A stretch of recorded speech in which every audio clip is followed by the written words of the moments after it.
Hello বন্ধুরা, আজকে আবার আরেকটি নতুন মিনি ব্লগ নিয়ে চলে আসলাম। আর এখন আমি যাচ্ছি নগরডাঙ্গায় সেমি ফুটবল ফাইনাল খেলা দেখার জন্য। আমি চলে আসলাম নগরডাঙ্গায়। এটা দেখে এসে দেখি মাঠ একদম ফাঁকা, কেউ নেই।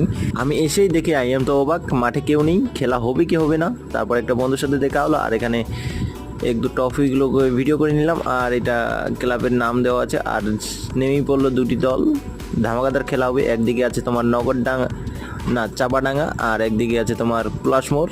ধামাকাদার খেলা। তো খেলার মধ্যে 4 গোল মারলো চাপাডাঙ্গা, আর এদিকে নগরমোড় খেয়ে গেল।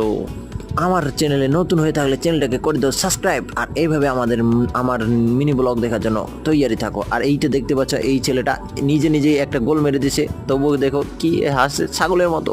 তো এভাবে আমি ব্লগটা শেষ করলাম। আজকের ব্লগটা এখানেই শেষ করি। দেখা হচ্ছে নেক্সট ব্লগে। তো ভালো থাকবেন, সুস্থ থাকবেন। আর নতুন ব্লগের জন্য আমাকে